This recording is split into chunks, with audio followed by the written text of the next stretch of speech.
Hello friend, welcome back to my channel Kathiawadi स्वाद with Jalpa. Please like share and subscribe my channel. तो आज આપણે બનાવીશું પાલક પનીર કેવી રીતે બનાવવું, તો ચાલો આપણે જોઈએ તેની રેસીપી।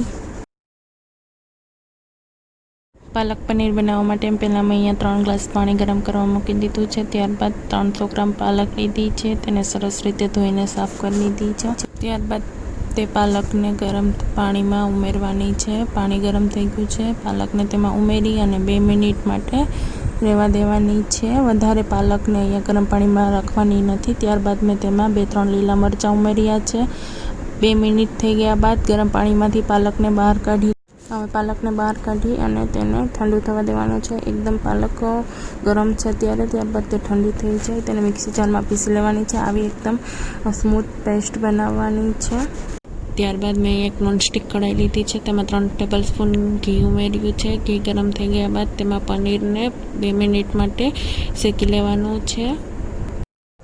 પનીરને બહુ શેકવાનું નથી, થોડું એવું જ પનીરને શેકી અને ત્યારબાદ તેને બહાર કાઢી લેવાનું છે। પનીર શેકાઈ ગયું છે, ત્યારબાદ તે પેનમાં આપણે પાલક પનીરનો વઘાર કરીશું। તેમાં રાઈ જીરું ઉમેરીશું અને રાઈ જીરું તળી જાય ત્યારબાદ બધા ગરમ મસાલાઓ ઉમેરીશું। તામ્રપત્ર ઉમેરી, લાલ મરચું ઉમેરવાનું છે, તજનો ટુકડો ઉમેરવાનો છે। ત્યારબાદ તેને સરસ રીતે શેકી લેવાનું છે। તેમાં 2-3 લવિંગ પણ ઉમેરવાના છે। આ બધું ઉમેરીને તેને 1 મિનિટ માટે શેકાવા દેવાનું છે। ત્યારબાદ તેમાં લસણ ડુંગળી ઉમેરવાના છે। લસણ ડુંગળી ઉમેરી અને તેને સરસ રીતે હલાવી અને મિક્સ કરવાનું છે।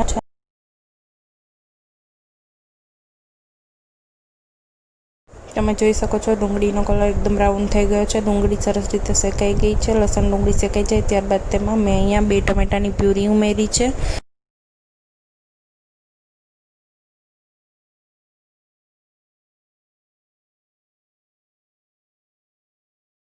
હવે ટમેટાની પ્યુરી ઉમેર્યા બાદ મેં તેમાં 1 ચમચી હળદર ઉમેરી છે, અડધી ચમચી ધાણા જીરું, અડધી ચમચી લાલ મરચું ઉમેર્યું છે। આ બધું ઉમેરી અને તેમાં થોડી કસૂરી મેથી ઉમેરી છે અને તેને બધાને સરસ રીતે મિક્સ કરી અને હવે તેમાં થોડો ગરમ મસાલો ઉમેરીશ, તેને પણ સરસ રીતે હલાવીને મિક્સ કરી લઈશ। ત્યારબાદ આ બધું ઢાંકી અને થોડી વાર માટે પાકવા દઈશ।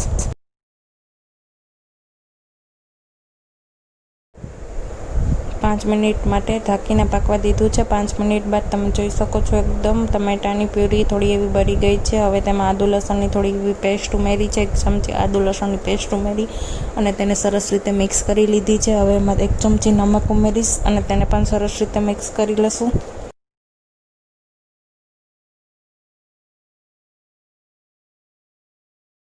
ફરી પાછું તેને ઢાંકી અને 2 મિનિટ માટે પાકવા દઈશું। 2 મિનિટ થયા બાદ તેને ચેક કરી લઈશું। હવે તેમાં જે આપણે પાલક પીસીને રાખી હતી તે ઉમેરીશું।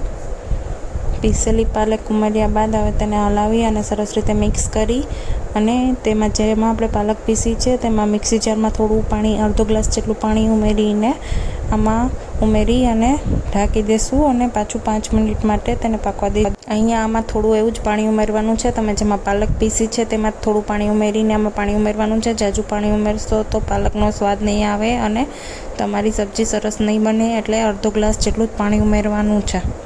હવે ત્યારબાદ તેમાં પનીરના ટુકડા પરથી ઉમેરી દેશું।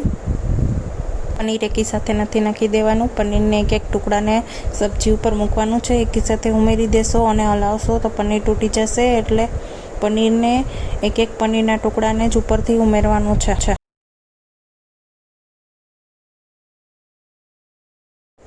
ત્યારબાદ તેને હલાવી અને સરસ રીતે મિક્સ કરીને ઢાંકી અને 5 થી 7 મિનિટ માટે લો ફ્લેમ ઉપર પાકવા દઈશું।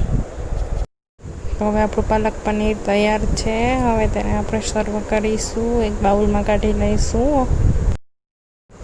તમને જો મારી રેસીપી પસંદ આવી હોય તો મારા વિડીયોને જરૂરથી લાઈક કરો અને મારી ચેનલને સબસ્ક્રાઈબ કરો અને મારા વિડીયોને વધુમાં વધુ શેર કરો।